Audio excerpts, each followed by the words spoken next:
أعوذ بالله من الشيطان الرجيم. بسم الله الرحمن الرحيم. اللهم وفقنا لما تحب وترضى واجعل عاقبة أمورنا خيرا ولا تكلنا إلى أنفسنا طرفة عين أبدا. رب أدخلني مدخل صدق وأخرجني مخرج صدق واجعل لي من لدنك سلطانا نصيرا۔ سورہ مبارکہ بقرہ آیات کریمہ۔ یا ایہا الناس اعبدوا ربکم الذی خلقکم والذین من قبلکم لعلکم تتقون الذی جعل لکم الارض فراشا والسماء بناء وانزل من السماء ماء فاخرج به من الثمرات رزقا لکم فلا تجعلوا للہ اندادا وانتم تعلمون۔ یا ایہا الناس اعبدوا ربکم الذی خلقکم والذین من قبلکم لعلکم تتقون۔ حکم عمومی ہے تمام انسانیت کو، بشریت کو، اس بنیاد پر کہ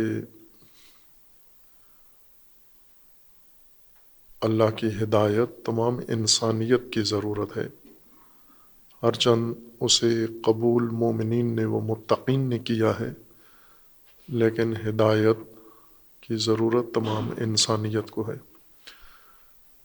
ہدایت کا خطاب بھی تمام بشریت کو ہے، تمام انسانیت کو ہے، اور ہدایت کی ابجد ہدایت کا پہلا مرحلہ حکم ہے عبودیت و عبدیت رب کا، اور رب کی دلیل کے طور پر کہ رب کی تم عبدیت اختیار کرو۔ ایک قاعدہ ہے اہل علم کے ہاں کہ اگر کوئی حکم کسی عنوان یا وصف پر موقوف قرار دیا جائے اور کسی وصف و عنوان کے اوپر حکم لگایا جائے، وہ عنوان حکم کی دلیل ہوتا ہے، اسی عنوان ہی کے وجہ سے یہ حکم لگایا گیا ہے۔ تمام انسانیت کو حکم ہے اعبدو، عبدیت و عبادت کرو اپنے رب کی۔ جو عبدیت کا متعلق رب کو قرار دیا گیا ہے،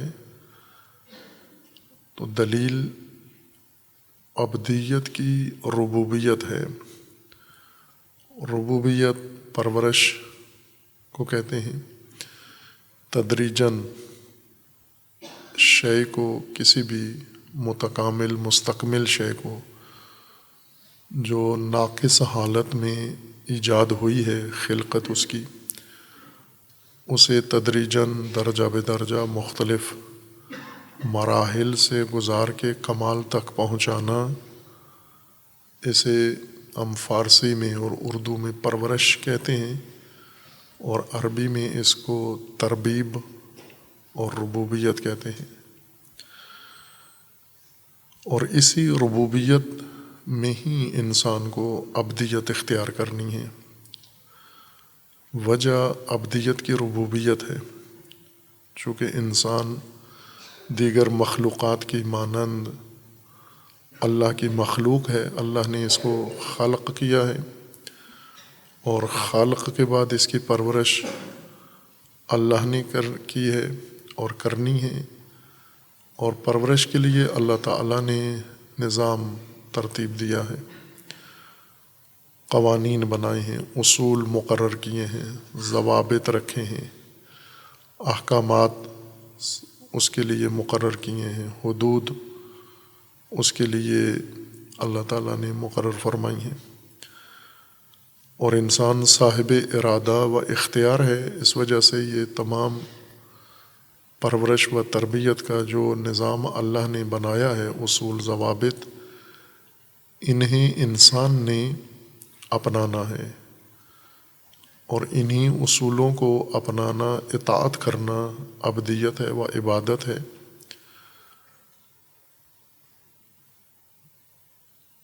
اور اس کے بعد الذی خلقکم، جس نے تمہیں پیدا کیا ہے، تمہارا رب وہی ہے جس نے تمہیں پیدا کیا ہے، خلق کیا ہے۔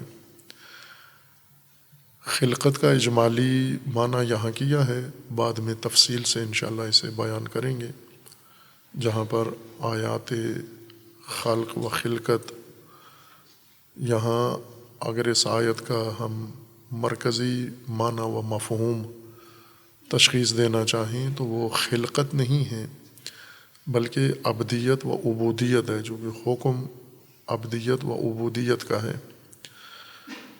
اور عبدیت و عبودیت کی دلیل کے طور پر ربوبیت و خالقیت کا ذکر ہے، لیکن کچھ آیات ایسی ہیں جن میں اصل مرکزی معنی و مفہوم، پیغام آیت کا خلقت ہے، نظام خلقت ہے، تو وہاں زیادہ مناسب ہے نظام خلقت کی تشریح کی۔ ہر چند متعدد مفسرین نے باعث خلقت و ربوبیت یہیں پر اسی آیہ کریمہ کے ذیل میں بیان فرمائی ہے۔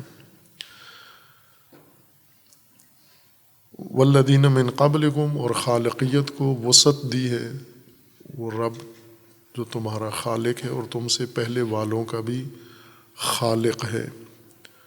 اس کی خالقیت عمومی ہے، تمام انسانوں کی نسبت بھی اس کی خالقیت ہے، اور تمام کائنات کی نسبت خالق وہی ہے۔ اس کے علاوہ ہم خالق کسی کو کائنات کا نہیں قرار دے سکتے، نہ انسان کا، اور نہ انسان کے علاوہ دیگر مخلوقات کا خالق اللہ کے علاوہ کوئی نہیں ہے۔ ہر چند معنی خالقیت کا عمومیت رکھتا ہے، یعنی مختص نہیں ہے اللہ تبارک و تعالیٰ کے ساتھ یا تخلیق کائنات کے ساتھ۔ خالقیت کا مطلب مقادیر اور اندازوں کے مطابق کسی شے کو بنانا، یا کسی مواد سے کسی شے کو معین اندازوں کے مطابق بنانا، یا دوسرے لفظوں میں خام مواد سے کو خاص شے بنانا، مخصوص چیز اس کو شکل و صورت دینا، یہ تخلیق و خالقیت ہے۔ یہ کام انسان کرتا ہے روزمرہ، یہ جو مختلف خام مواد زمین سے لے کر اس کی مختلف چیزیں بناتا ہے، لغتاً اس کو ہم یہی کہیں گے تخلیق کر رہا ہے انسان، لیکن یہ دلیل نہیں ہے کہ انسان کی یہ تخلیق مواد خام سے انسان دیگر اشیاء، ضرورت کے وسائل جب بناتا ہے تو اصل خالقیت مواد بھی اس کی خلقت ہے۔ کائنات کی خلقت اللہ کے ساتھ مخصوص ہے، وغیرہ اللہ کوئی خالق نہیں ہے، اور اللہ تبارک و تعالیٰ کی خالقیت دلیل ہے ربوبیت کے انحصار کا، کہ جو خالق ہے وہی رب ہے، جس نے بنایا ہے پرورش بھی وہی کر سکتا ہے، اسے معلوم ہے شے کی حقیقت، اس کا ظاہر، اس کا باطن، اس کی تمام حقیقت خالق کے لیے محرز و مسلم ہے۔ اور یہ خالقیت یوں نہیں کہ مسلمانوں کا خالق اللہ ہے، مومنین کا خالق اللہ ہے، فقط مخاطبین قرآن کریم کا خالق اللہ ہے، بلکہ تم سے پہلے جتنے انسان آئے ہیں، تمہاری سابقہ نسلیں، ان کا خالق بھی اللہ کی ذات ہے، اور رب بھی اللہ تبارک و تعالیٰ ہے۔ لہٰذا عبدیت ان کے لیے بھی اسی رب کی تھی اور آپ کے لیے بھی، اور یہی ربوبیت اقتضا کرتی ہے انسان کی عبدیت کا، اطاعت کا، کہ پورے نظام پرورش کو انسان اپنا لے۔ لعلکم تتقون، تاکہ تم باتقوا ہو جاؤ۔ عموماً تقوی کا وہی رائج معنی کیا جاتا ہے جو ذہنوں کے اندر ایک طرح سے کہیں راسخ ہو چکا ہے، یا خوف، تم خوف زدہ ہو جاؤ، اللہ سے ڈرو، یا پرہیزکار بن جاؤ. دو معنی کیے جاتے ہیں، پرہیزکاری و خوف. اور یہ دونوں معانی اجتہادی معانی ہیں، دراصل یہ لغوی معانی نہیں ہیں دونوں. تقوی جس باب سے، جس مادہ سے لفظ تقوی لیا گیا ہے، وقایا سے، وقایا سے، اس کا معنی حفاظت ہے، نہ کہ خوف اور پرہیزکاری. یہ بعد میں کچھ علمی یا فنی شبہات، الجھنیں پیدا ہوئیں. ان الجھنوں کے نتیجے میں اس معنی کی طرف زیادہ رغبت پیدا ہوئی، یا الجھنوں کا حل یہ بتایا گیا کہ ہم تقوی کا معنی پرہیز کریں یا تقوی کا معنی خوف. وہ مشکلات حل ہو جاتی ہیں. اور ان میں بڑی دلیل وہ آیات کریمہ ہیں جن میں تقوی کا متعلق یا مفعول اللہ کی ذات کو قرار دیا گیا ہے، جیسے اتقوا اللہ یا اتق اللہ. یہاں پر کیا معنی کریں ہم؟ حفاظت، اتق اللہ، اللہ سے حفاظت کرنا، اللہ کی حفاظت کرنا. دونوں معنی سمجھ میں نہیں آئے. حفاظت اللہ سے کیسے کریں یا اللہ کی کیسے حفاظت کریں؟ لہٰذا آسان رائے حل یہ نکالا گیا کہ اللہ سے ڈرو یا بچو. کسی جگہ اگر آیا ہے اتقوا النار تو وہاں معنی بچنے کا کیا گیا ہے، اور جہاں اتقوا اللہ آیا ہے وہاں خوف، اور بعض دیگر مقامات پر پرہیز. لہٰذا مترجمین جو قرآن کریم کے ہیں، اول سے آخر تک کہیں تقوی کا معنی خوف کرتے ہیں، کہیں پرہیز کرتے ہیں، کہیں بچو کرتے ہیں، کہیں ڈرو کرتے ہیں. ایک معنی نہیں رکھتے، ہر آیت کے سیاق کے مطابق معنی بدل دیتے ہیں. لیکن یہ قاعدہ ہے، ہر زبان کا قاعدہ ہے، اور خصوصاً عربی زبان کا، کہ عربی زبان کے الفاظ جب کسی بنیادی اصل سے یا مادہ سے بنتے ہیں تو قانون یہ ہے کہ ان تمام الفاظ میں یا اصطلاحی تعبیر کے مطابق مشتقات میں جتنے اشتقاقات ہیں، جو معانی جو الفاظ کسی لفظ سے بنتے ہیں، ان میں اصل مادہ کا معنی محفوظ رہنا ضروری ہے. اگر بیچ میں کسی جگہ معنی مادہ کا یا اصل کا معنی ختم ہو گیا، اس لفظ کا اس مادہ یا اصل سے تعلق ٹوٹ جاتا ہے. جیسے ہم مثلاً فرض کریں کتابت سے بنے ہوئے عربی الفاظ فراوان ہیں، جیسے کاتب ہے، مکتوب ہے، کتابت ہے، اور اس کے افعال ہیں، کاتبہ ہے، یکتبو ہے. بیسیوں یا کہیں سینکڑوں الفاظ اس مادہ سے بنتے ہیں، کاف تے بے سے، کاتبہ سے. تو ضروری یہ ہے کہ یہ اس بنیادی اصل کے معانی سارے الفاظ میں جن میں یہ 3 حرف تکرار ہوتے ہیں، یہ معنی ان کے اندر محفوظ رہے. اگر کسی جگہ پر ایک لفظ ہم کہیں کہ کاف تے بے سے بنا ہے، لیکن معنی اصل کا اس میں نہیں ہے موجود، معنی کچھ اور ہو گیا ہے، تو ہم سمجھ لیں کہ اس لفظ کا اس مادہ سے کوئی تعلق نہیں ہے. یہی قانون تقوی میں ہے. تقوی وقی یا وقایا سے بنا ہے یہ لفظ تقوی، وقایا اور تقوی. لغت میں اس کا معنی تمام اہل لغت نے، قدیم نے، جدید نے، سب نے اس کا معنی حفاظت کیا ہے. تقوی، وقایا، حفاظت. وقایا وہ وسیلہ حفاظت کا، جسے ڈھال کہتے ہیں، جنگی حفاظتی اسلحہ یا ہتھیار، ڈھال جس کو کہتے ہیں، حفاظت کا ذریعہ. اور تقوی میں بھی یہی معنی موجود ہے اور محفوظ ہے، حفاظت کا. خوف اور پرہیز یہ لوازمات حفاظت میں سے ہیں، کہ کہیں پر خوف حفاظت کے لیے خوف ملحوظ ہوتا ہے، کہیں حفاظت کے لیے پرہیز کی جاتی ہے، لیکن اصل مقصود حفاظت ہے. آیہ کریمہ کو عبادت کے حکم سے شروع کیا گیا ہے. یا ایھا الناس اعبدوا ربکم الذی خلقکم والذین من قبلکم لعلکم تتقون. اور تقوی پر اس کو آیت کو بند کیا گیا ہے کہ یعنی مقصود عبادت کا اعبدو لعلکم تتقون، یہ اعبدو کے متعلق ہے، لعلکم تتقون۔ لعل ادبیات میں ترجی کے الفاظ میں سے امید، یعنی جہاں پر کسی شے کے ہونے کی امید ہو، مایوسی نہ ہو اور نا امیدی نہ ہو، وہاں لفظ لعل استعمال کیا جاتا ہے عام میں۔ لیکن قرآن کریم میں لعل سے مراد فقط امید نہیں ہے، بلکہ یہ غایت کے لیے استعمال ہوا ہے، یعنی اس عمل کا انجام، اس عمل کا نتیجہ یہ ہوگا، اس عمل کے ساتھ اللہ تعالیٰ نے اس نتیجے کو جوڑ دیا ہے۔ اس لیے ہر چند ادبیات میں اس کو حرف ترجی یا ادوات ترجی میں شمار کیا جاتا ہے، لیکن معنی کے لحاظ سے یہ معنی یقین ہی دیتا ہے کہ اگر آپ اپنے رب کی عبدیت، عبودیت اختیار کرو تو آپ متقی بن جاؤ گے، تاکہ آپ متقی بن جائیں، تاکہ آپ محفوظ ہو جائیں۔ تقوی کا معنی حفاظت ہے۔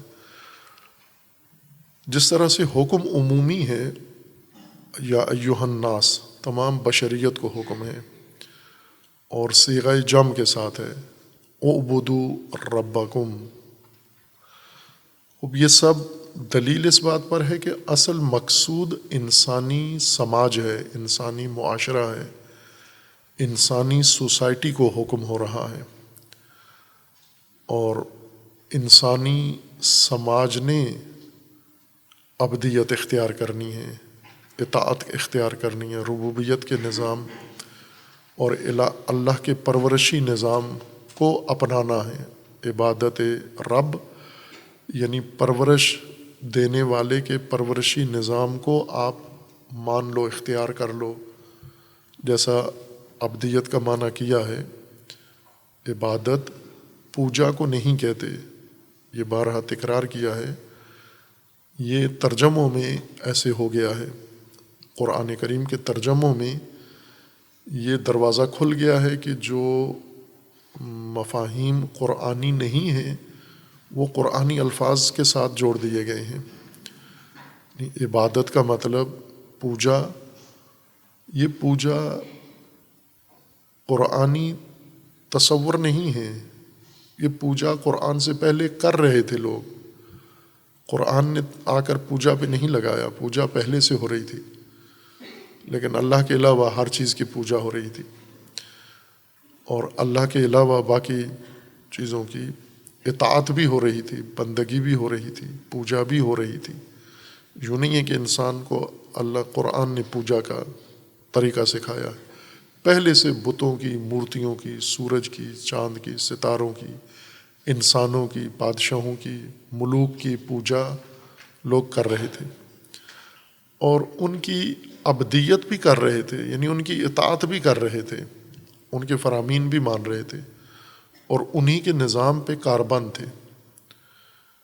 اور بعض جگہ جس کی پوجا ہوتی تھی اسی کی اطاعت بھی ہوتی تھی، بعض جگہ مختلف تھا، پوجا مورتی کی، پتھر کی، گائے کی، جانور کی کرتے تھے یا سورج چاند کی، اور اطاعت حاکم وقت کی کرتے تھے، سلطان کی کرتے تھے۔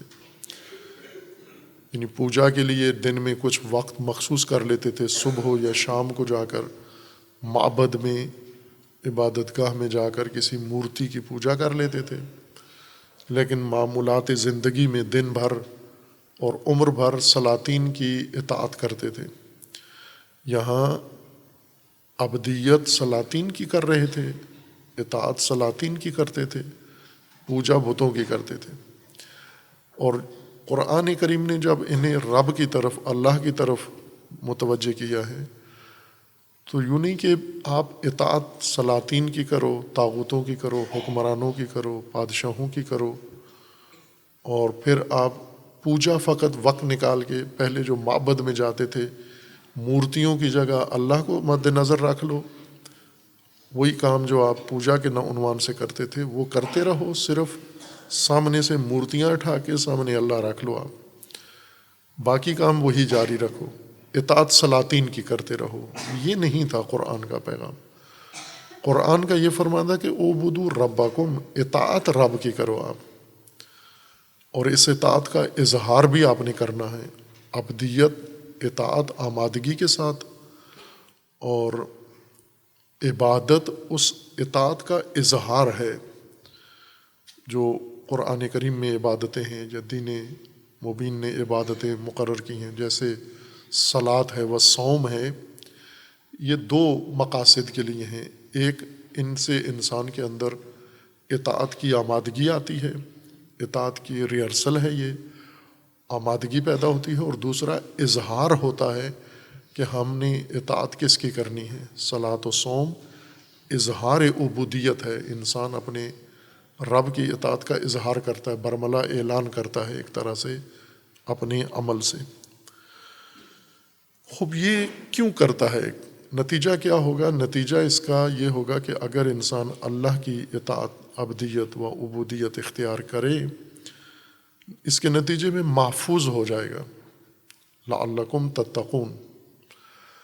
یعنی اگر یہ کام نہ کرے، عبادت رب نہ کرے، اطاعت رب نہ کرے، اللہ کا ربوبیت کا نظام نہ لے، تو پھر محفوظ نہیں ہے انسان۔ تقویٰ جیسا مسلسل کہا جا رہا ہے خطبات میں اور دروس کے اندر کہ تقویٰ کا ہم اگر آزاد ترجمہ کریں یا مفہوم نکالیں اس کے لغوی معنی اور قرآنی معنی کے پیش نظر، تو حفاظتی تدبیر ہے، اللہ تعالیٰ کی حفاظتی تدبیر ہے انسان کے لیے، کہ انسان اس حفاظتی تدبیر کو اپنا کر اپنے آپ کو محفوظ بنائے۔ محفوظ بھی ان امور میں کہ جہاں پر انسان کو خطرات لاحق ہیں۔ تقویٰ یا وقایا، حفاظت، ان مہلک امور سے حفاظت کو کہتے ہیں جن کے ذریعے سے انسان کی زندگی کا خاتمہ ہو جاتا ہے، انسانیت کا خاتمہ ہو جاتا ہے۔ مہلک چیزیں جیسے جنگ میں ڈھال کو وقایا کہتے ہیں، چونکہ جنگ وہ مارکا نہیں ہے کہ جس میں انسان نے اگر سستی کی، حفاظت نہ کی اور ڈھال نہ اختیار کی، استعمال نہ کی، تو بھی کوئی حرج نہیں ہے، ممکن ہے اس کو کچھ خراشیں آ جائیں، نہ، ممکن ہے سر ہی قلم ہو جائے، ممکن ہے جان سے ہاتھ دھونے پڑے، بلکہ یقیناً اگر جنگ کے دوران ڈھال نہ ہو، حفاظت نہ ہو، تو مقابلے میں جو خطرہ ہے اس نے انسان کی جان ہی ختم کر دینی ہے۔ تقویٰ قرآن میں اسی معنی میں لیا گیا ہے، حفاظتی تدبیر ان خطرات کے مقابلے میں جنہوں نے نظام زندگی انسان کا بیخ و بن سے اکھاڑ دینا ہے، انسانی زندگی کو درہم برہم کر دینا ہے، پائمال کر دینا ہے، ملیا میٹ کر دینا ہے۔ ان خطرات سے حفاظت کو تقویٰ کہتے ہیں۔ تقویٰ وہ حفاظتی تدبیر ہے۔ خوب، اب یہاں عبادت رب سے، عبودیت رب سے حفاظت کیسے ہوتی ہے؟ رائج معنی میں عبادت بمعنی پوجا پاٹ، جس طرح ہم لیے ہوئے ہیں کہ پوجا پاٹ کرتے ہیں اور اس کے بعد اللہ ہماری پوجا سے خوش ہو جاتا ہے، اور پھر ہم آخر میں دعا مانگتے ہیں کہ اللہ ہماری حفاظت فرما۔ تو اس طرح عبادت کے نتیجے میں ہمیں حفاظت یا تقویٰ بھی میسر آ جاتا ہے۔ لیکن یہ وہ دونوں چیزیں، تقویٰ بھی انسان کا اپنا فعل ہے، عبدیت بھی انسان کا اپنا فعل ہے۔ انسان کا ایک عمل انسان کے دوسرے نتیجے کی بنیاد ہے۔ عبادت اطاعت ہے، عبادت رب، اطاعت پرورش رب، اطاعت احکام، وہ نظام جو اللہ نے انسان کی پرورش کے لیے بنایا ہے، اس پورے کو لینا یہ عبدیت ہے، اطاعت آمادگی کے ساتھ۔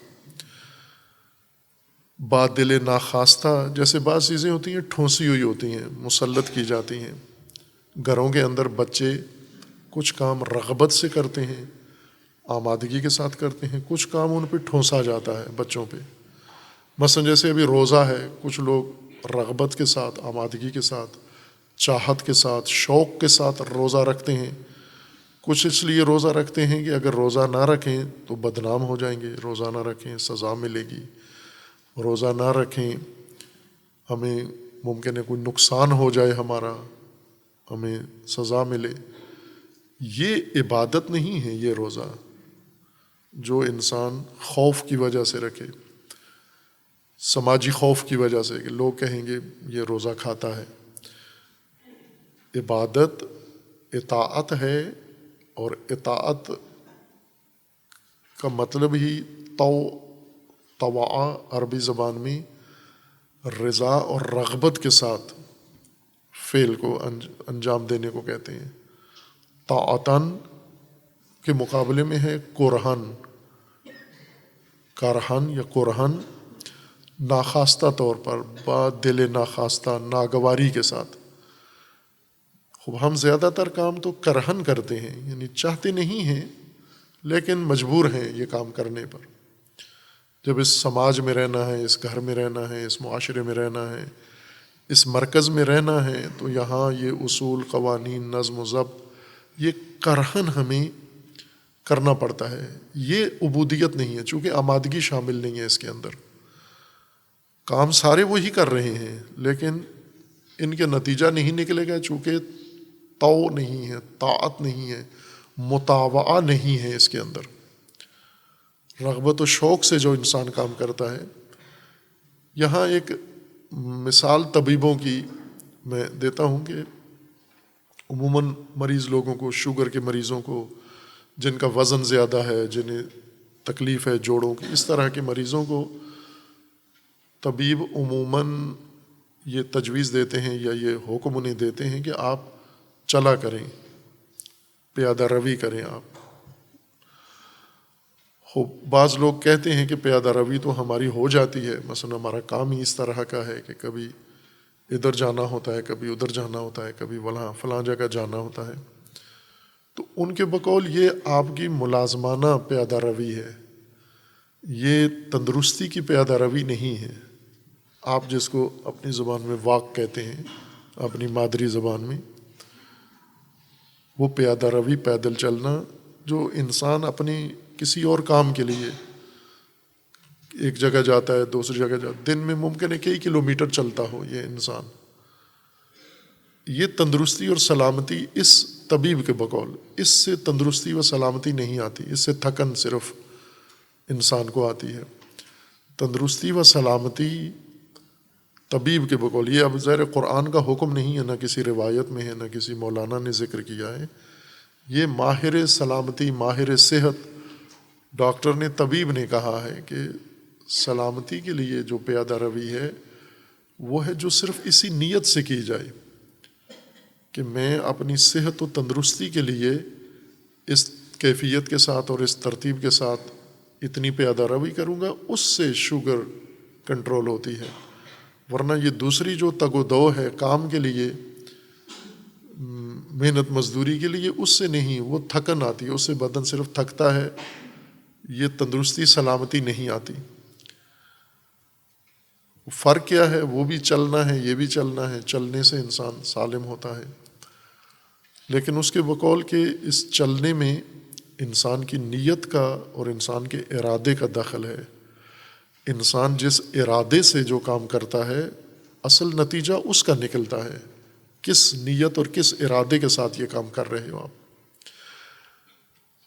اگر یہ رغبت کے ساتھ ہو، آمادگی کے ساتھ، ذہنی آمادگی، ارادہ اور نیت کا مطلب ہوتا ہے ذہنی آمادگی، مثلا روزہ نیت کے ساتھ رکھیں، یعنی ذہنی آمادگی اور ذہنی شوق اور ذہنی رغبت کے ساتھ رکھیں۔ نیت کا یہ مطلب ہوتا ہے، نیت یعنی قلبی رجحان، خود اپنے اشتیاق کے ساتھ، اگر کوئی روکے تو بھی نہ روکیں آپ، رکھیں آپ، یہ نیت ہے۔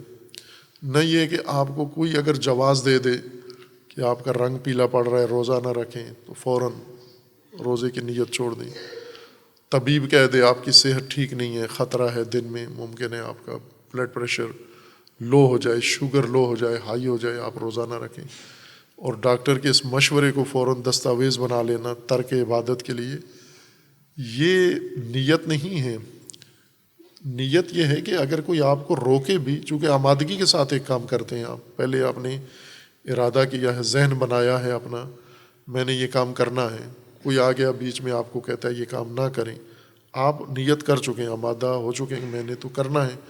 جیسے کسی نے گھریلو ماحول میں بیوی نے ارادہ کر لیا مجھے شاپنگ کے لیے جانا ہے، عین وقت پہ شوہر مشورہ دیتا ہے کہ اس وقت مناسب نہیں ہے، تو یہ بیوی نہیں ٹلتی، کسی صورت میں نہیں ٹلتی. اس نے کہا ہر صورت میں نے شاپنگ میں جانے، چونکہ نیت کر لی ہے. اب شوہر اس کی منتیں بھی کرتا ہے، ڈانٹتا بھی ہے، اس کو ہر طرح کا جتن کرتا ہے کہ کسی طرح نیت بدل دے اپنی. اس نے ٹھان لی ہے، کیونکہ اس نے ارادہ کر لیا ہے. اسی کو ارادہ کہتے ہیں. یہ جو خواتین شاپنگ کا ارادہ کر لیتی ہیں پھر کسی صورت نہیں ٹلتی، عبادتوں کا ارادہ بھی اسی کو کہتے ہیں. اسی طرح اگر انسان شوق رکھے، رغبت کے ساتھ ارادہ کر لے میں نے یہ کام کرنا ہے، اور ارادہ کیسے پیدا ہوتا ہے؟ اندر سے.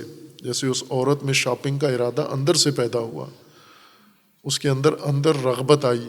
یہی رغبت اگر انسان میں آئے عبادت کے لیے، پھر وہ عبادت کرتا ہے. یہ طوعاً، اس کو طوعاً کہتے ہیں، یہ اطاعت کی عبادت ہے. ورنہ جیسے آپ کسی کو کہتے ہیں کہیں جانا ہے، عموماً مثلا خواتین ہی کی مثال دیں کہ شوہر نے اپنے ماں باپ سے، اپنے رشتہ داروں سے بیوی کو ملانے لے کے جانا ہے، وہ نہیں ہے تیار، کہتی ہے خود چلے جاؤ میں نہیں جاتی.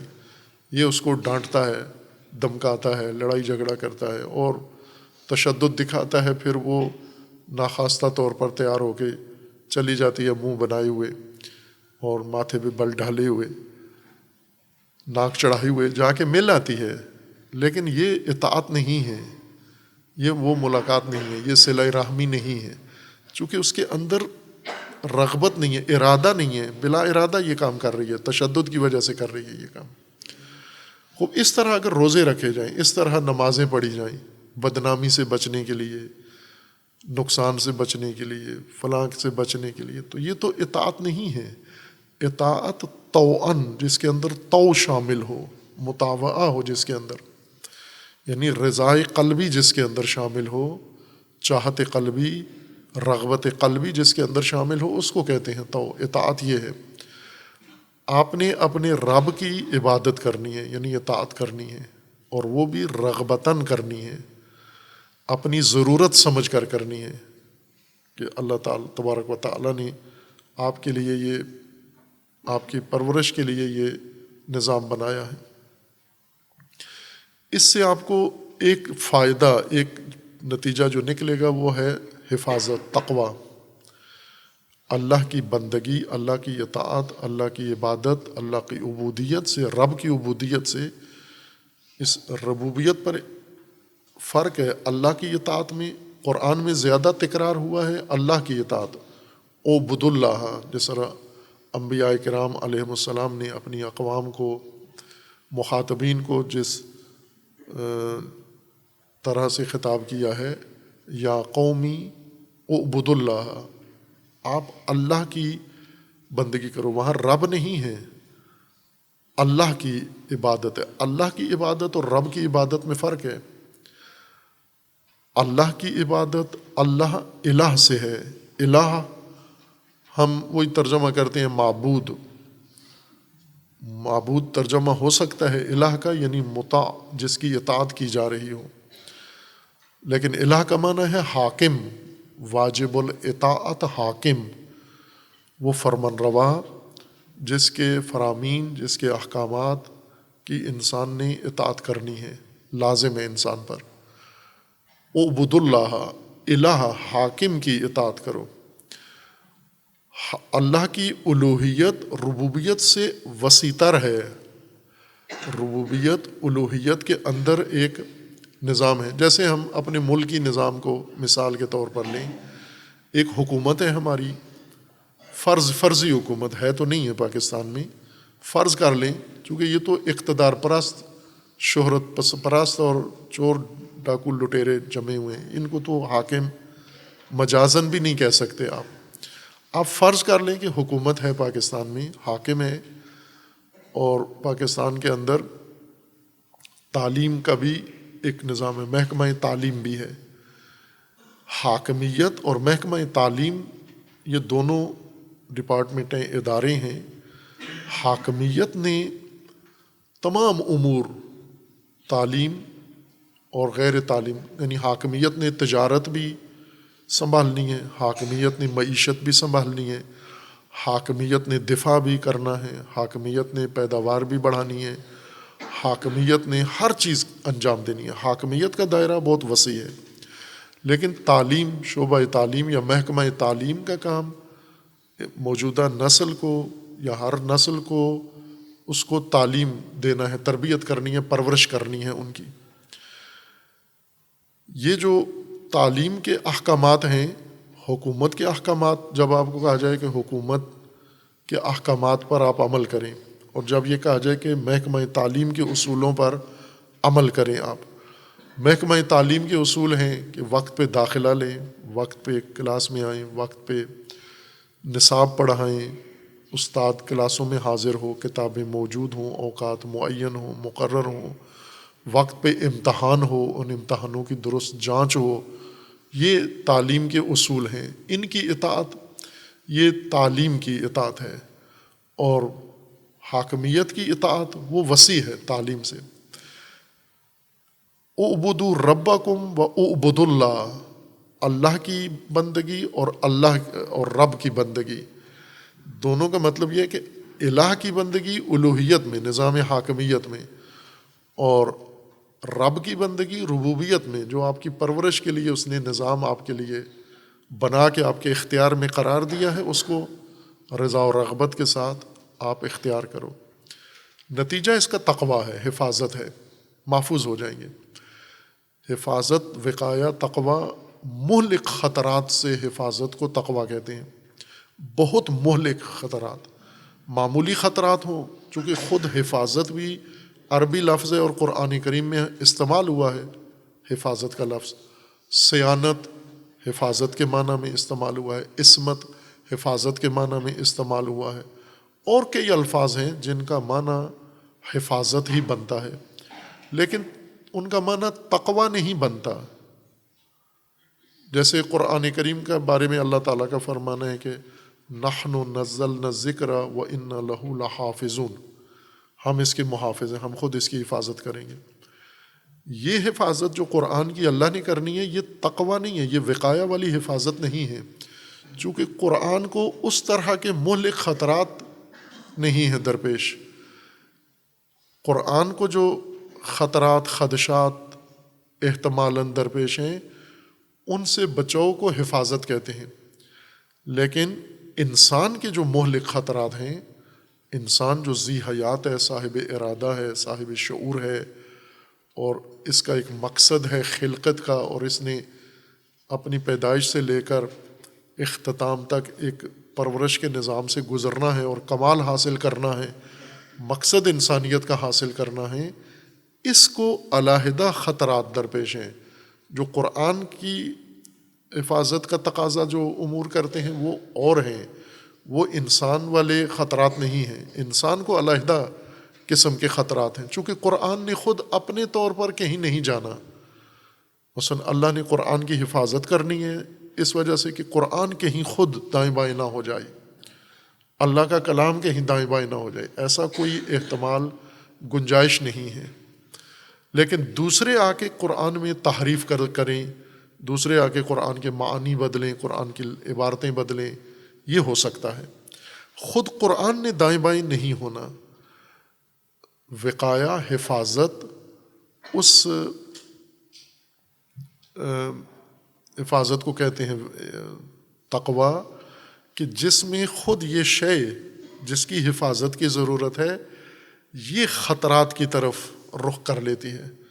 خطرات جب اس کی طرف رخ کرتے ہیں تو یہ بھی خطرات کی طرف، مہلک خطرات کی طرف اپنا دھیان اور اپنی توجہ اور اپنی زندگی کا رخ خطرات کی جانب موڑ لیتی ہے۔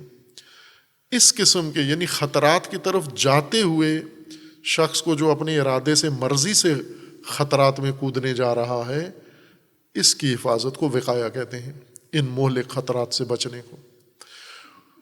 اطاعت ربوبیت سے تقوی حفاظت کیسے حاصل ہوتی ہے؟ اگر ہم اللہ کو رب منائیں اور اللہ کی ربوبیت اختیار کریں، اس کا قرآن کریم نے ہمیں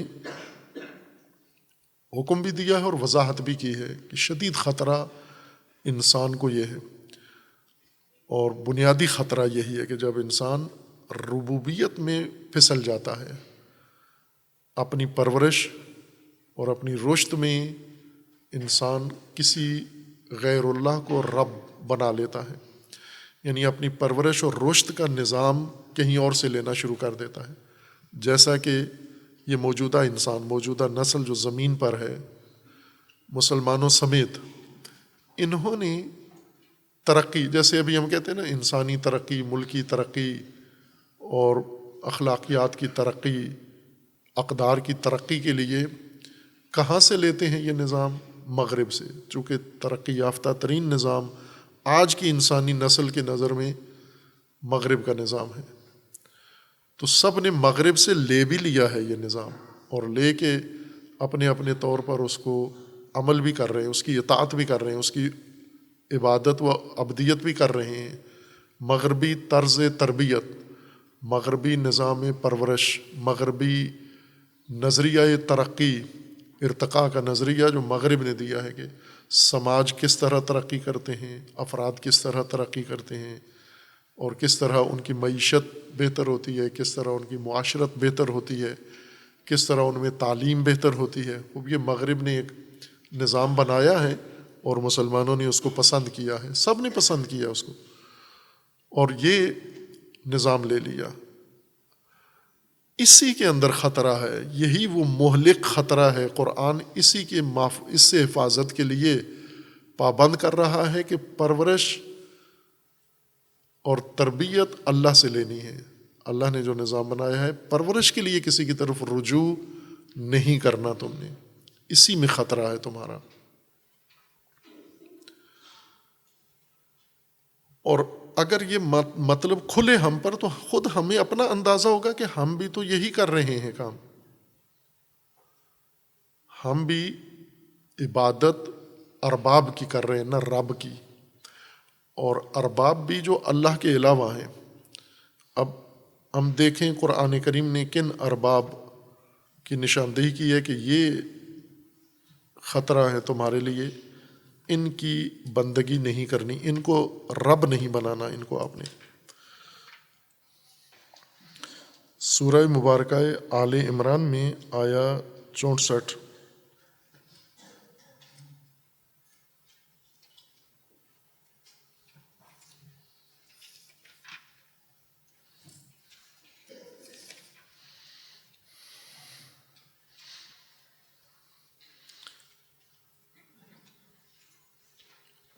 مسلمانوں سے پہلے، یعنی مخاطبین قرآن سے پہلے بھی ادیان اور مسلمان قومیں اور اہل کتاب موجود ہیں جنہیں قرآن نے اہل الکتاب کا عنوان دیا ہے، یعنی صاحبان دین، جن کو اللہ نے ان کی طرف انبیاء بھیجے اور آسمانی ہدایت بھیجی، وحی کے ذریعے ان کی ہدایت کی، اور انہوں نے کتنی ہدایت لی ان کتابوں سے وہ الگ ہے، لیکن اہل الکتاب کی اصطلاح یہ ہے کہ آپ مسلمانوں کو یہ بتایا جا رہا ہے کہ آپ پہلے دیندار نہیں ہیں، پہلے خدا پرست نہیں ہیں، آپ سے پہلے بہت ساری نسلیں گزری ہیں، اور انہیں جس طرح آپ کی طرف نبی آئے ہیں اور رسول آئے ہیں اور کتاب آئی ہے، ان کی طرف بھی اسی طرح سے ہدایت آئی ہے، کتاب آئی ہے، نبی آئے ہیں، ان کی بھی اسی طرح رہنمائی ہوئی ہے۔ انہوں نے کیا کیا؟ ان کا ذکر اس وجہ سے ہے کہ جو انہوں نے کیا وہ احتمال ہے کہ آپ بھی کرو گے، خصوصاً بنی اسرائیل کا زیادہ ذکر آیا ہے۔ انہوں نے جو کچھ کتابوں کے ساتھ کیا، آپ قرآن کے ساتھ وہ کچھ کر سکتے ہو۔ انہوں نے جو کچھ انبیاء کے ساتھ کیا وہ آپ اپنے نبی کے ساتھ کر سکتے ہو۔ انہوں نے جو کچھ آپس میں کیا وہ کچھ آپ آپس میں کر سکتے ہو۔ اس لیے ان کے یہ اعمال سارے قرآن کریم نے ذکر فرمائے ہیں تاکہ ہم بچ سکیں، ہمارے حفاظت کے لیے یہ کام کیا ہے۔ قل یا اہل الکتاب تعالوا الی کلمۃ سواء بیننا وبینکم الا نعبد الا اللہ ولا نشرک بہ شیئا ولا یتخذ بعضنا بعضا اربابا من دون اللہ فإن تولوا فقولوا اشہدوا بأننا مسلمون۔ اگر اہل کتاب، اے اہل کتاب، عصر اسلام کے اہل کتاب جو مدینہ میں آباد تھے، یہود و نصارہ، ان کو خطاب ہے کہ اے اہل کتاب، خوب ہمارے درمیان تو مشترکات ہیں، مشرکین کے ساتھ مسلمانوں کا کوئی اشتراک نہیں ہے سوائے انسانیت کے، دینی کوئی اشتراک نہیں ہے، لیکن اہل کتاب یہود و نصارہ کے ساتھ ہے کہ وہ اللہ کو مانتے ہیں، مسلمان بھی اللہ کو مانتے ہیں، ان کا نبوت پر اعتقاد ہے، مسلمانوں کا نبوت پر اعتقاد ہے، ان کا آسمانی کتابوں پر عقیدہ ہے، مسلمانوں کا آسمانی کتابوں پر عقیدہ ہے، بس بہت کچھ ہمارے درمیان مشترک امور ہیں، تو ہم آپس میں آتے ہیں، مل بیٹھتے ہیں، تعالوا الی کلمۃ سواء بیننا و بینکم، ہمارے اور تمہارے درمیان جو کلمہ مساوی ہے، کلمہ مشترک ہے، یعنی وہ مطلب وہ دین جو ہم دونوں مانتے ہیں، تسلیم کرتے ہیں، اس پر ہم آپس میں اکٹھے ہو جاتے ہیں۔ وہ کیا ہے؟ وہ یہ ہے کہ اللہ نعبد الا اللہ، اللہ کے علاوہ کسی کی عبادت و عبدیت نہ کریں، اللہ کے علاوہ کسی کی اطاعت نہ کریں۔ دو، ولا نشرک بہ شیئا، اللہ کے ساتھ کوئی شریک نہ ٹھہرائیں، کوئی شے ذرہ برابر شرک نہ کریں، شرک سے اپنے آپ کو دور رکھیں۔ اور تیسری چیز جس پہ ہم سمجھوتا کر سکتے ہیں، آپ میں اور ہم میں مشترک ہے، ولا یتخذ بعضنا بعضا اربابا من دون اللہ، اور ہم ایک دوسرے کو آپس میں ایک دوسرے کو ارباب نہ مانیں، اللہ کو چھوڑ کر اللہ کے مقابلے میں ہم ارباب اختیار نہ کریں ایک دوسرے کو۔ یعنی اہل الکتاب بھی یہ کہہ لیں کہ ٹھیک ہے، ہم اب کسی یہودی کو رب نہیں مانیں گے، نصارہ کسی نصرانی کو رب نہیں مانیں گے، مسلمان کسی مسلمان کو رب نہیں مانیں گے، اور اسی طرح ایک دوسرے کے بھی، یعنی یہود و نصارہ مسلمانوں میں سے کسی کو رب نہ مانیں، مسلمان یہود و نصارہ میں سے کسی کو رب نہ مانیں، اللہ کے علاوہ کسی کو ایک دوسرے کو رب نہیں ماننا۔ اب یہاں مورتیوں کی بات نہیں ہو رہی، چونکہ مورتیوں کی ربوبیت انسان کے لیے اتنا مہلک خطرہ نہیں ہے۔ اگر کسی نے مورتی کو رب مان لیا تو یک طرفہ گمراہی ہے، مورتی نے کچھ بھی نہیں کرنا۔ مثلا پتھر کی مورتی ہے، بت ہے، کسی جاہل نے، یا جیسے گائے ہے، گھوڑا ہے، کوئی چیز ہے، جانور کسی قوم نے رب مان لیا، اس سے جا کر مانگتے ہیں، اس کی عبادت کرتے ہیں، اس کی اطاعت کرتے ہیں، تو یہ یک طرفہ گمراہی ہے۔ گائے نے کسی کو گمراہ نہیں کرنا، گائے نے کوئی خطرہ ہندوؤں کے لیے ایجاد نہیں کرنا، گائے انہیں کچھ بھی نہیں کہتی۔ یہ گائے کی طرف ایسا اعتقاد رکھتے ہیں، لیکن جواب میں گائے انہیں گمراہ نہیں کرتی، گائے انہیں فائدہ ہی پہنچاتی ہے۔ ایک فائدہ تو یہ ہے کہ انہیں دودھ دیتی ہے، بچے دیتی ہے، گوبر دیتی ہے، بالآخر بہت سارے گائے کے فوائد ہیں، گائے نقصان دہ چیز نہیں ہے، لیکن انہوں نے گائے کو اگر رب مان لیا ہے تو یہ یک طرفہ ہے، نقصان دہ نہیں ہے۔ یعنی یہ ربوبیت خطرہ رب کی جانب سے نہیں ہے، اس رب نے، گائے نے ان کو ہلاک نہیں کر دینا۔ جو گھوڑے کو مانتے ہیں ان کو گھوڑے نے کچھ نہیں کہنا، گھوڑے نے صرف ان سے چنا چارہ کھانا ہے، باقی انہیں کچھ بھی گمراہ نہیں کرتا۔ کل کو قیامت میں جا کر یہ نہیں کہیں گے کہ گھوڑا ہمیں یہ گمراہ کر گیا تھا، گھوڑا خود بیزاری کرے گا کہ میں نے انہیں کچھ بھی کہہ کیا سکتا ہے گھوڑا۔ پتھر کی مورتیاں، بت، یہ کچھ بھی نہیں، کسی کو نہیں کچھ کہیں گے، کیونکہ پتھر کی مورتی نے کبھی کسی کو گمراہ نہیں کیا، کبھی کسی کو نقصان نہیں پہنچایا، کبھی کسی کو ہلاک نہیں کیا، کبھی کسی کے لیے کوئی خطرہ ایجاد نہیں کیا۔ انسان گمراہ ہو کے، پست ہو کے، گھٹیا ہو کے یہ حرکت کرتا ہے۔ یہ ارباب، پتھر کے ارباب، یا سورج چاند کو جس نے رب مان لیا، یہ ارباب نقصان دہ نہیں ہے. نقصان دہ سے مراد یعنی ان کو اگر رب مان لے انسان تو گمراہ انسان ہوا ہے. ان ارباب کی طرف سے کوئی خطرہ اس کے لیے پیدا نہیں ہوتا. لیکن وہ ارباب جو انسان کو باقاعدہ پرورش کرتے ہیں، انسان کو ہلاک کر دیتے ہیں پرورش کے نام پر، انہوں نے رب مانا ہوا ہے لیکن انہوں نے ان کو ہلاک کر دیا ہے.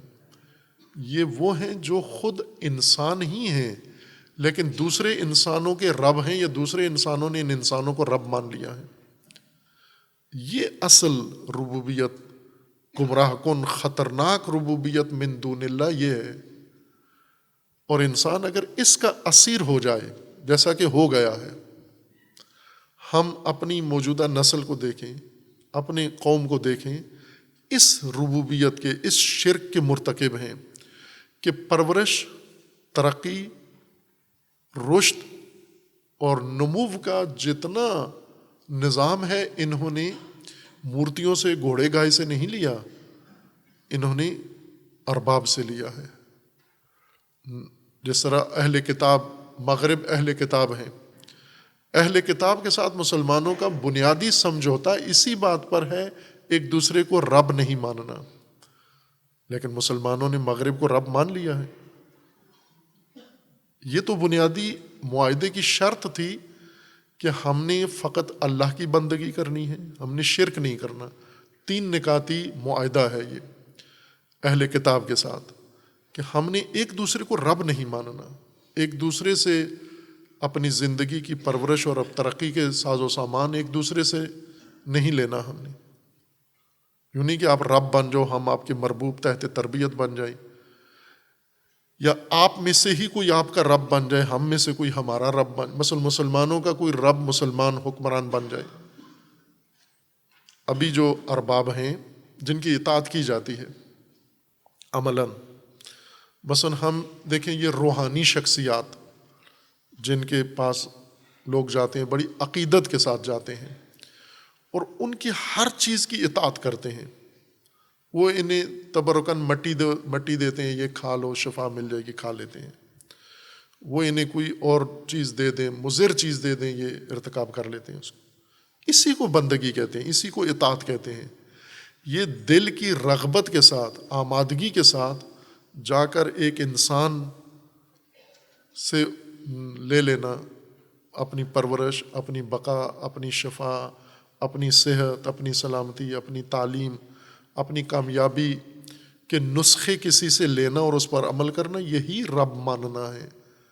رب ماننے کے لیے کوئی سینگ یا دم نہیں نکلتی انسان کی کہ رب ماننے سے یہ علامتیں ظاہر ہوتی ہیں.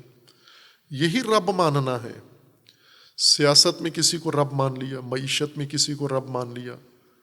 اب ہم عملی طور پر اگر دیکھیں ہم کن کن کو رب مانا ہوا ہے. پاکستان کی بقا کے لیے جن کو رب مانا ہوا ہے، مالیاتی ادارے رب ہیں، چائنا رب ہے، امریکہ رب ہے، اور عرب ریاستیں، امیر ریاستیں رب ہیں، چونکہ انہی سے آپ رجوع کرتے ہیں، انہی کے وہ آپ کو، جیسے آج کل موضوع چلا ہوا ہے IMF پاکستان کی ربوبیت کرنا چاہتا ہے، لکھ کے دیتا ہے یہ کرو یہ کرو، یہ اسی طرح من و ان حرف بے حرف اس کے تمام احکامات بجا لاتے. اسی کو عبادت کہتے ہیں، پوجا کو نہیں کہتے، اس اطاعت کو کہتے ہیں. اور اطاعت بھی کس شعبے میں؟ ربوبیت میں. چونکہ آپ کو رہنا ہے، آپ کو اپنے لیے رزق لینا ہے، اپنے لیے زندگی کا ساز و سامان فراہم کرنا ہے پوری قوم کے لیے. یہ جو بقا اور پرورش کا سارا نظام ہے یہی ربوبیت ہے. تو یہ اللہ نے نہیں آپ کے لیے مقرر کیا ہوا. خوب یہاں شبہ نہ ہو جائے، ہم نے جس طرح قرآن کریم نے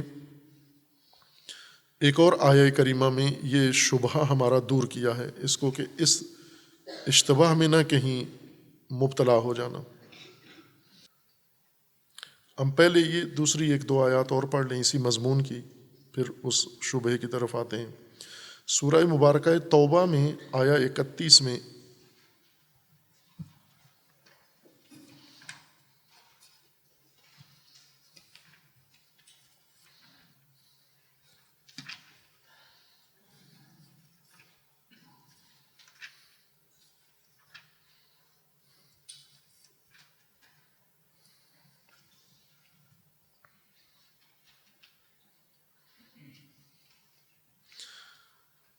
عملاً جو نظام ربوبیت میں اطاعت و بندگی رب میں عملی خلل، نقصان دہ خطرہ ہے جو انسان کو ہلاک کر دیتا ہے، وہ یہ ہیں۔ آیت 30 اور 31 سورہ توبہ میں، وقالت الیہود عزیر ابن اللہ۔ یہود کا یہ عقیدہ تھا کہ عزیر نبی تھے اللہ کے، یہ اللہ کا فرزند ہے، نعوذ باللہ۔ وقالت النصارى المسیح ابن اللہ، اور ان کے مقابلے میں عیسائی نصارہ، ان کا یہ کہنا تھا کہ مسیح حضرت عیسیٰ یہ ابن اللہ ہے، نعوذ باللہ۔ ذالک قولہم بافواہہم، یہ ان کی بات ہے جو صرف منہ کی حد تک ایک بات ہے، ان کی ایک افواہ ہے، ان کی فو سے نکلی ہوئی ایک بات ہے۔ یضاعفون قول الذین کفروا من قبل، یہ بات کرنا کہ عزیر اللہ کا بیٹا ہے، عیسیٰ اللہ کا بیٹا ہے، یہ ان سے پہلے والے کافروں کے عقائد ہیں۔ ان سے پہلے بھی ایسے گزرے ہیں، ان کے بھی یہی عقائد تھے، اور یہ بھی انہی سے ملتے جلتے عقائد ہیں۔ من قبل قاتلہم اللہ انا یوفکون، اب یہ ایک نفرین ہے، بد دعا ہے، اللہ ہلاک کرے ان کو، ان من گھڑت عقائد بنانے والوں کو جو انہوں نے گھڑ لیے ہیں۔ خرابی بربادی ان کی کہاں ہے؟ کس نے عزیر کو اللہ کا بیٹا ان کے لیے ثابت کیا ہے، اور کس نے عیسیٰ کو اللہ کا بیٹا بنا کے پیش کیا ہے اور انہوں نے مان لیا ہے؟ ان کے ارباب نے، جو یہ ارباب انہوں نے اختیار کیے ہیں، رب، انہوں نے یہ ان کو سمجھایا ہے کہ عزیر و عیسیٰ نعوذ باللہ اللہ کے بیٹے ہیں۔ اتخذوا احبارہم و رہبانہم اربابا من دون اللہ، انہوں نے اپنے حبر عالم یہود کو کہتے ہیں، یہود کا روحانی مذہبی عالم ہوتا ہے، پیشوا، اس کو حبر کہا جاتا ہے اصطلاح میں، اور رہبان راہب عیسائی پیشوا کو، عیسائی پادری یا ان کا مذہبی رہنما و عالم۔ اصل بربادی ان کے حبر و رہبان نے کی ہے۔ کیوں کی ہے؟ انہوں نے حبر و رہبان کے ایسے گمراہ کن عقائد کیوں مانے ہیں؟ اس لیے کہ ارباب و رہبان کو انہوں نے رب مانا ہوا تھا۔ اتخذوا یعنی عیسیٰ و عزیر کو انہوں نے اللہ کا بیٹا بعد میں مانا، پہلے اپنے علماء کو رب مانا انہوں نے، ان کے لیے ربوبیت کی حیثیت کے قائل ہو گئے۔ رب سے مراد یعنی جس کے پاس ان کا تربیتی پرورشی نظام ہے، وسائل ہیں، جس کے اختیار میں سب کچھ ہے، اور انہوں نے اس سے جا کر دریافت کرنا ہے، اسی سے پوچھنا ہے، اسی نے ان کو یہ سب کچھ رہنمائی کرنی ہے۔ یعنی اپنے علماء کو انہوں نے رب مانا ہے، علماء کو رب مانا ہے، اس لیے یہ بربادی ہوئی ہے۔ والمسیح ابن مریم وما امروا، یعنی عیسیٰ ابن مسیح کو اور ارباب اور رہبان کو رب مانا ہے۔ وما امروا الا لیعبدوا الہا واحدا، یہ حکم ان کو یہ نہیں تھا کہ اپنے علماء کو رب ماننا ہے، حکم ان کو یہ تھا کہ اللہ کو، الہ واحد کو اپنا معبود ماننا ہے۔ لا الہ الا ہو سبحانہ عما یشرکون۔ یہ قرآن نے اصل خرابی اقوام کی گزشتہ کی یہ بتائی ہے کہ انحراف یہاں سے پیش آیا جب انہوں نے ارباب اللہ کے علاوہ چن لیے، رب چن لیے اللہ کے علاوہ انہوں نے۔ اور اسی طرح کی آیہ کریمہ ہے سورہ مبارکہ آل عمران آیہ 80 میں،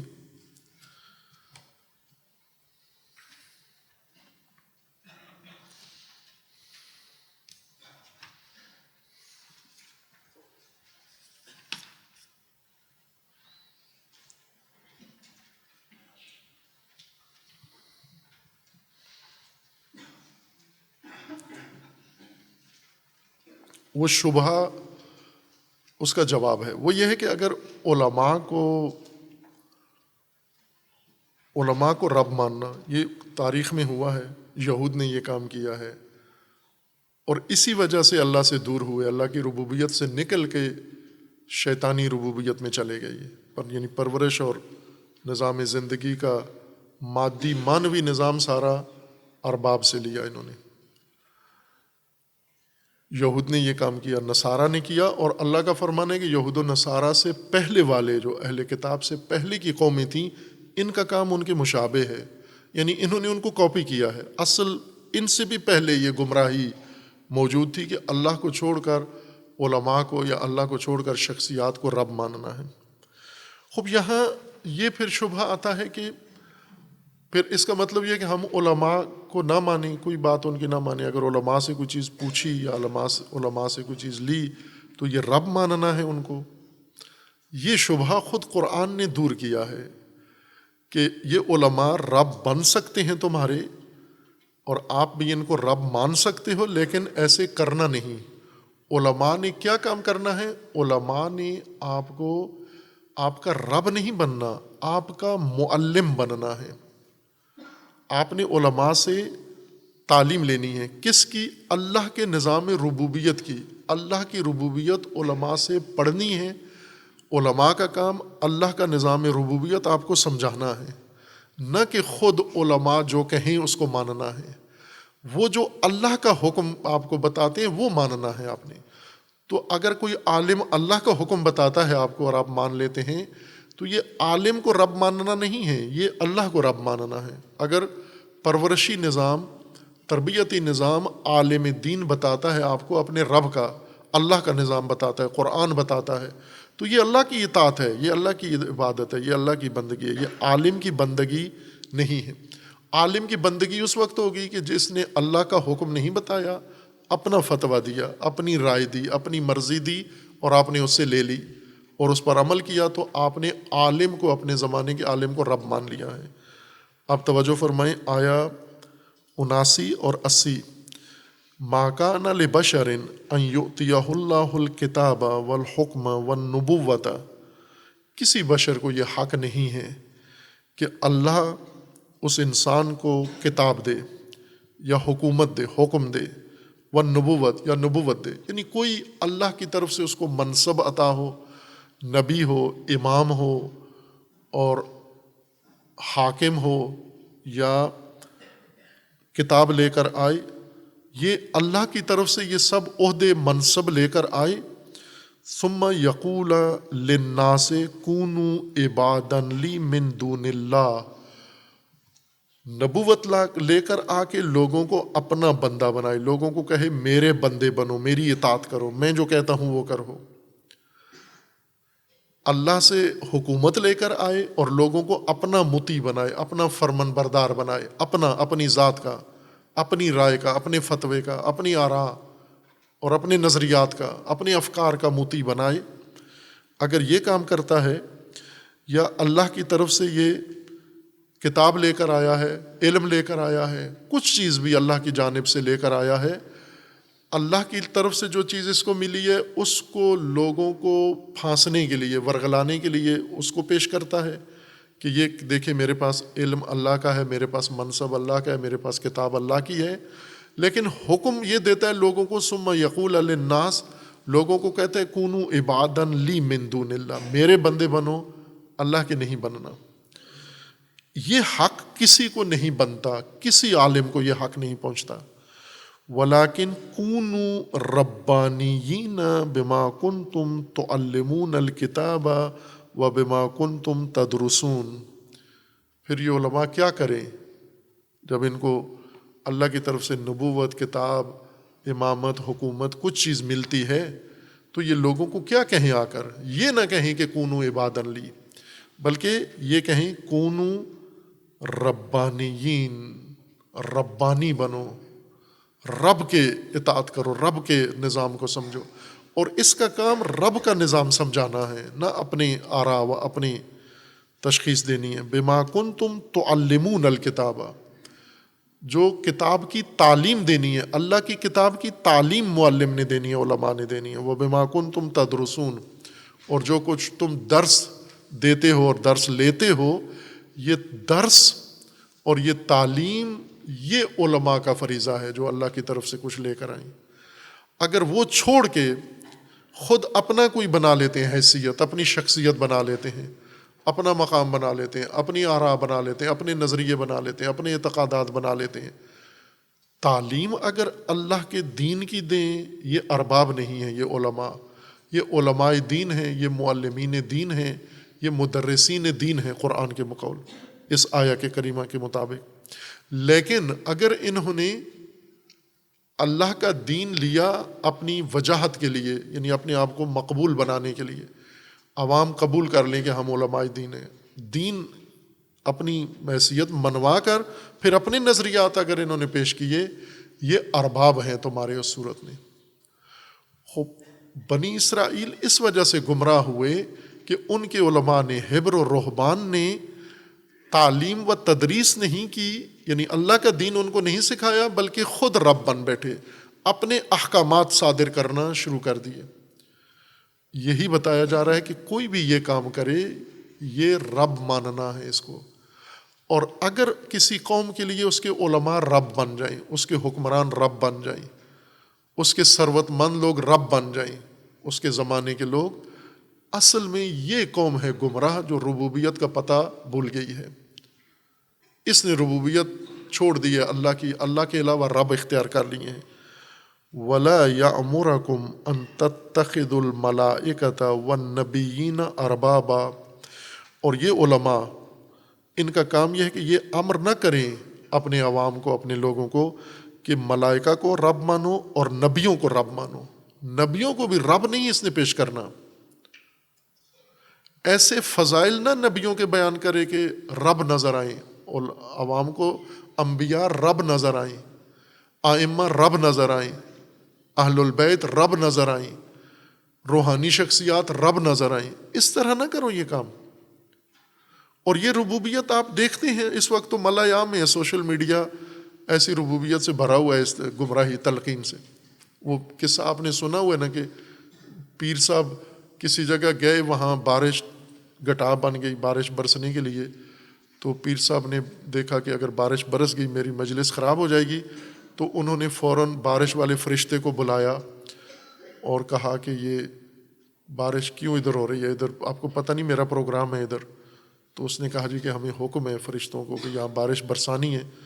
تو اس نے کہا کہ آپ کو یہ بھی نہیں علم کہ توہین بھی ساتھ فرشتوں کی کرتا ہے؟ یہ کلپ میڈیا میں ہے، توہین بھی فرشتوں کی کرتا ہے، اور کہتا ہے کہ تمہیں نادان، تمہیں پتہ نہیں ہے کہ اس علاقے میں ہماری ڈیوٹی ہے، ہم اس علاقے کے مسئول ہیں اور ہم ذمہ دار ہیں، فوراً ہٹاؤ اپنے بادل، پیچھے ہٹاؤ، ورنہ اسرائیل سے تمہاری کٹ لگوا دوں گا۔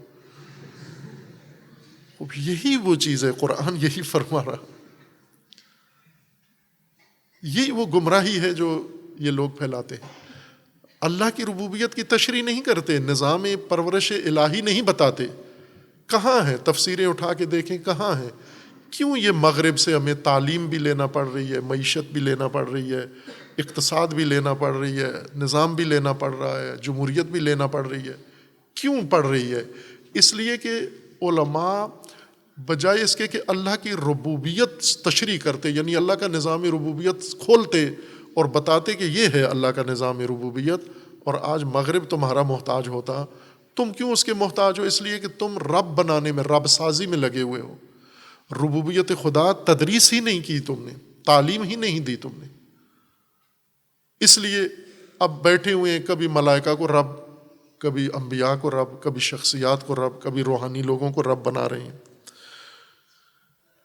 وَلَا يَأْمُرَكُمْ، یعنی یہ بشر جس کو اللہ نے نبوت و حکم و کتاب دی ہے، یہ امر نہ کرے لوگوں کو ان تتخذوا الملائکۃ والنبیین اربابا ایامرکم بالکفر بعد اذ انتم مسلمون۔ مسلمان ہونے کے بعد یہ بندہ آئے، کتاب پڑھ کے، مدرسے سے فارغ ہو کے، مفتی بن کے، عالم بن کے، اور پھر مسلمانوں کو آ کر کافر کرتا جائیے، اللہ کی ربوبیت سے دور کرتا جائیے۔